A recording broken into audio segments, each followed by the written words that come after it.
Assalamualaikum warahmatullahi wabarakatuh. Baik, perkenalkan, saya Emma Mahdalenawati dari Prodi Ekonomi Pembangunan Universitas Bung Hatta.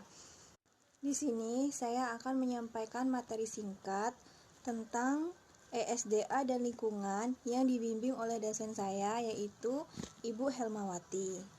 Baik, yang pertama yaitu konsep ilmu ekonomi dan sumber daya, di mana ilmu ekonomi adalah ilmu yang mempelajari tentang bagaimana tingkah laku manusia secara perorangan maupun masyarakat, yang berusaha memenuhi kebutuhan relatif tidak terbatas dari kebutuhan yang terbatas ketersediaannya. Cakupan ekonomi sumber daya meliputi dua bidang, yaitu ekonomi sumber daya alam dan ekonomi sumber daya manusia. Yang pertama yaitu ekonomi sumber daya alam, di mana memiliki konsep yang dinamis, dalam artian terdapat kemungkinan bahwa dengan adanya perubahan informasi dan teknologi, kelangkaan secara relatif berubah dan berpengaruh terhadap SDA. Sesuatu yang belum diketahui atau tidak diketahui belum dapat dikatakan SDA karena belum mempunyai nilai.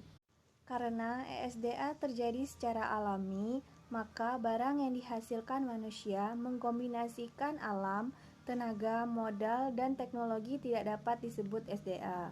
SDA mempunyai sifat yang jamak karena mempunyai dimensi jumlah, kualitas, waktu, dan tempat.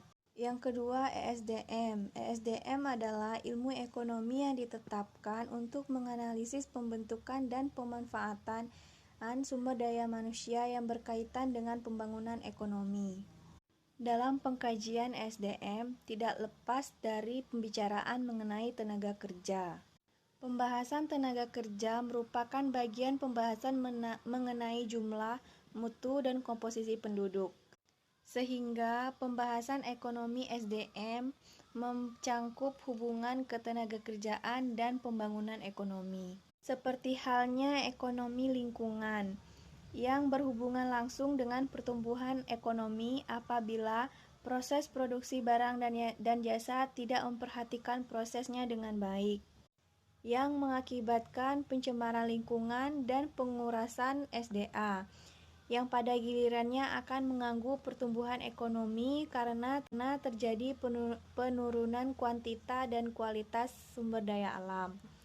Berikut penyampaian materi singkat dari saya. Mohon maaf jika masih banyak kesalahan. Saya akhiri. Wassalamualaikum warahmatullahi wabarakatuh.